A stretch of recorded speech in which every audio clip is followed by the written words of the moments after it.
2222 Joe's Seafood, prime steak and stone crab at the Forum Shops at Caesar's Palace. Don't forget they're open for lunch, weekdays at 11:30 as well. Ralph Michaels from WagerTalk supplies us with our angles of the day. What's the gem Ralph came up with today, Marco? All right, we've got a gem, and we've got a little bonus with it, too. Ooh, I love bonuses. The Atlanta Braves, as a favorite, the last 12 games, they're 1-11 to the under. And they're playing Kansas City, who in interleague action the last two seasons is 7-20 to the under, meaning 20-7 if you're taking the under with them. So you definitely have the under here. But then Ralph's given us the bonus. If you took Atlanta in those last 12 games and parlayed Atlanta and the under, you would have won 9 of the 12 parlays. And actually, you would have had 9 parlay wins in one push because one of the totals pushed, so you would have turned to a straight wager. Not bad for a 12-game stretch there with them. That is not bad at all. All right, thank you, Ralph Michaels. Good stuff. Let's take a look at some of the late-night baseball that we didn't cover earlier. We'll look at the Cubs and Giants first. And I knew this was going to happen. As soon as I saw the line last night, I said, well, the analytics guys are going to come in on the Cubs on this game, and I think the Cubs will go off the favorite.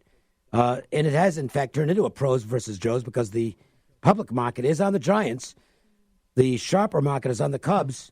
You know what? I'll take the public side. I'm not getting in the way of this team right now. I think Bumgarner's in better form than Darvish. The Giants think they can't lose a baseball game right now. Another come from behind last night. The Cubs have not been real good on the road. To me, the Giants just still look like the right side. And, you know, this sharp square stuff has never mattered to me anyway. I could care less what's happening with the market.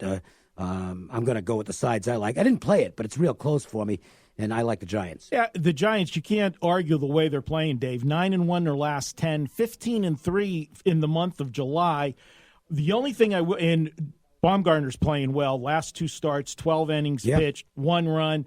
He's got a strikeout-to-walk ratio of 12-1. He's in better form than Darvish. Well, Darvish's last 2 starts have been incredible. He's gone 6 innings in both of them. He's pitched a total of 12 innings, 0 runs, Dave. He's only allowed 4 hits, and he's got a 15-1 strikeout-to-walk ratio. Now, before that, he was not pitching good. No question about that.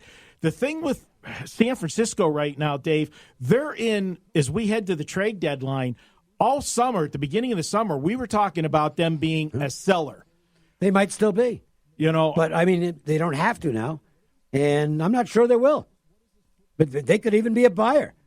They might, they might say, you know what? It's Bochy's last year here. We draw huge crowds every game. Let's go out and try and win something. I hope they do. They're only 2 out of the wild card, but there's a bunch of teams in that log jam. True enough, but you can they keep playing like this, they're going to be fine. Now I don't know. I'm not saying they will because their offense is still lousy, but. My attitude has always been, if you get a chance to win, go for it. You never know what can happen in a short series. And you've got Mad Bum and a good bullpen. I'm not ruling out anything. The St. Louis Blues were dead last in the National Hockey League roughly halfway through the season in January. Yep. Dead last. They won the Stanley Cup. They were supposed to be sellers. I agree with you, Dave. I think you're kind of glad they didn't sell everybody.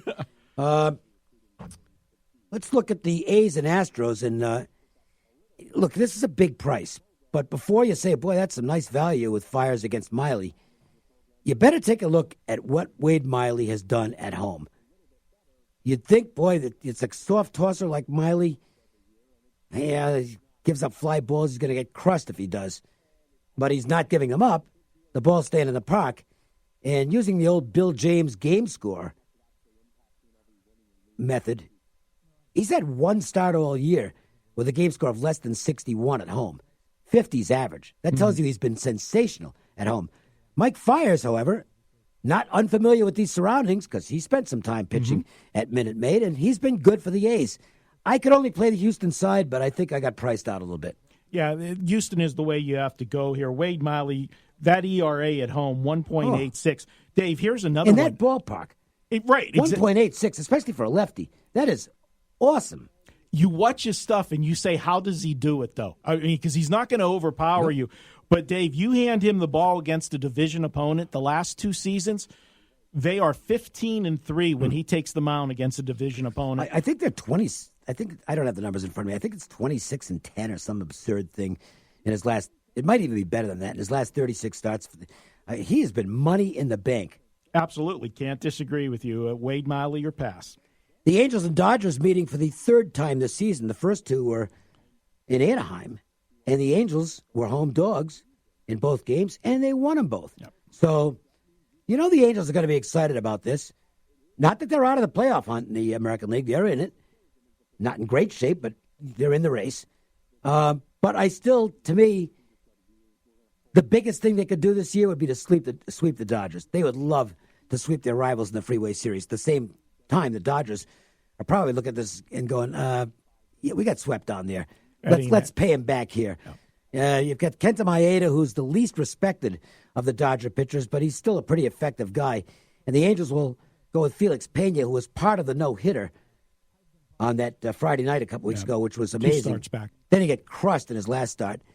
Pena had been coming in relief in back of an opener.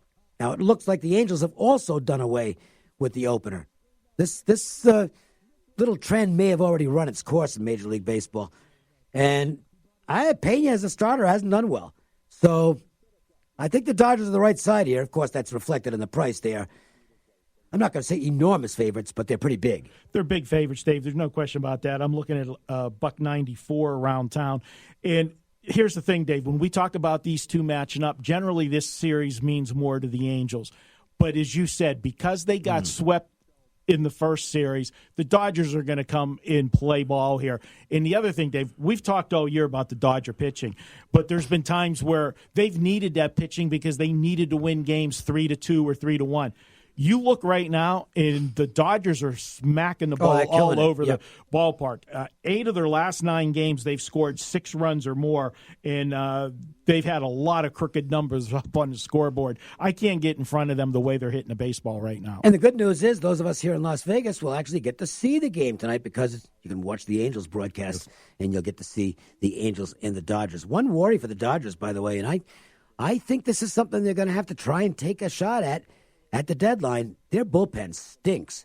Yeah. Okay, it's got actually, and I'm not exaggerating.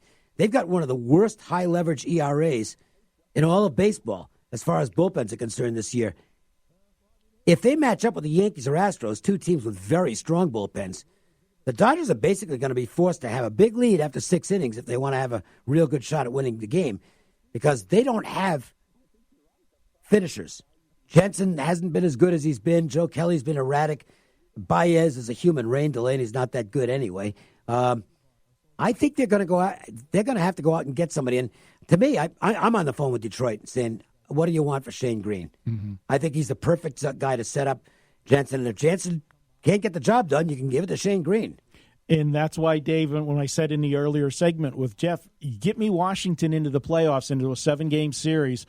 With their starting 3, but their bullpen is also a problem. They're the other team. Which one of those two is going to go out and get the closer that they need? And I think that's the piece that solidifies either one of those two teams. Marco DeAngelo and me, Dave Cokin, will take a break, and we'll come back, and we will break down tonight's Yankees-Twins second game of the series matchup in detail. The Las Vegas Sports Line. What's hot today? It's time for the WagerTalk Marquee Matchup of the Night with Marco DeAngelo. WagerTalk.com. Start winning now. Talking during the break about the fact that Tom Hanks will be playing Mr. Rogers in an upcoming film, and I am wondering who is going to get the play. You know why? I nothing against Mr. Rogers, but for those in my age group, we kind of missed Mr. Rogers. When are they going to do a movie, a biopic on Captain Kangaroo? Okay. I mean, Captain Kangaroo was huge when I was a kid. I wasn't that far behind you, Dave. He was still around for me. Captain Kangaroo. A little older, more like Grandpa. By that time, he might have been promoted to like Admiral Kangaroo or something like that. I don't know. General Kangaroo. How to do that? Tom Hanks actually looks a little like. I mean, I can see where. With the makeup, he's going to look like Mr. Rogers. He did. The trailer I saw was incredible for the movie, and obviously me he's being a great Pittsburgh, actor too. Being a Pittsburgh guy, the story with Mr. Rogers and everything. That's definitely a movie I'll go see. Was he a big Steeler fan? Well, just about everybody in Pittsburgh had to be a Steeler fan. Yeah, I imagine. Yeah. All right, let's check out the marquee matchup of the day brought to you by WagerTalk, and it is the Yankees and Twins. Before we talk about that, we will mention it is the ultimate discount day for a hot handicapper at WagerTalk and Sports Memo. $2 for one of the hottest handicappers play of the day, and it happens to be Big Ralph.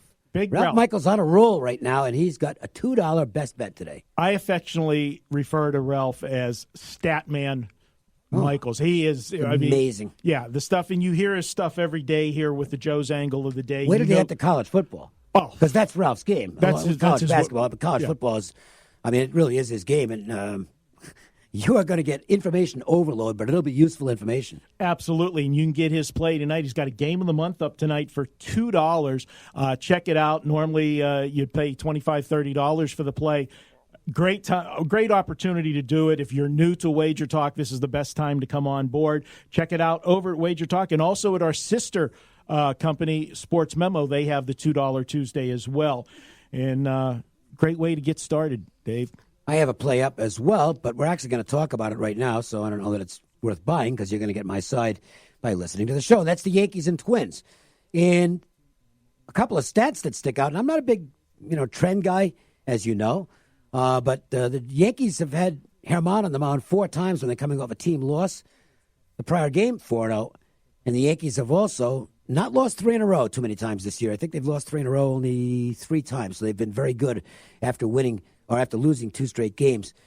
One other advantage, and this is more up my alley because it's not a trend, is that if this goes late and it's close, I think the Yankee bullpen's going to have an edge. They're the fresher pen right now. Twins have had to work a lot of innings out of their bullpen with that close series against Oakland, and then another game where they had to use their better guys last night to hold on. So I think some advantages with the Yankees, not to diminish what Kyle Gibson has done. He has had a terrific year for the Twins. They've got a great record when he's on the mound. But I went with the Yankees tonight, and it's a public side, but I laid the 120 or so and took the Yankees. I agree with you, Dave, and you talk about Sherman and the way he's pitched. 18-2 strikeout to walk ratio last 3 starts. He's given up a grand total of 3 runs in those 3 starts. And those are the 3 starts since he came off the injured list, so he's obviously healthy again. Absolutely. And Kyle Gibson, although he's been good, Dave, for them, he's not been good against the Yankees. He has not had a good history against the Yankees. When he takes the mound, they have lost 8 of 9 games for him as a starter. Lifetime ERA of 6.50 against the Yankees. Couple stats for the Yankees, and I've brought this one up to you a few times, and it's a surprising stat. When the Yankees are a 150 or less favorite, you would think they would be, more competitive games. They're 26-8 this season in that price range. They're also 49-22 against right-handers, averaging just under 6 runs a game. But I got one stat for you on the Minnesota side. It's the one but here. Minnesota's 22-3 in home games the last 2 seasons following a game where they scored 8 runs or more. That's the only thing I can say for Minnesota, but I agree with you. All of the numbers lead up to the Yankees, and that's a great point about the bullpen advantage tonight. You have to look at that with certain teams. Well, look, it's a good example last night, and I strongly considered the Brewers yesterday. And the reason I didn't play it was Josh Hader had worked the previous 2 days. Yep. So there's no way that Hader was going to pitch last night. It's like, if this game's close, I'm going to have trouble closing it out. And that's exactly what happened because the Jeffers blew the game. Right. In the 9th inning, no Hader available. The flip side of that, by the way, Hader will be available tonight for the Brewers when they take on the Reds, and that is a big advantage for Milwaukee. That's something you can use for live betting as well. In looking at Brewers games, when Hader's not there, and it's maybe a 1-run game or tie game in the 7th inning, you got an edge taking the other side. Absolutely, Dave. And there's a great point about live betting is because they're using algorithms. Yep. They're not looking at who's available and who's not available in the bullpen. And if you're sharp, you can get a good price when you got a tie game and the ace isn't available. Time for our Lions physical therapy play of the day. It's the LPT play of the day. Tonight's best bet from Lions Physical Therapy. Your 5-star rated specialists. And we'll go way back to the early part of the show when we talked about the Cardinals and Pirates. And I like this game in the first 5 innings with the Pirates. I don't trust Clint Hurdle to get Archer out of there in time for them to protect the lead if they have one. But Archer has been just dismal once he gets to the third time through the lineup. But he's in decent form right now for maybe 5 innings.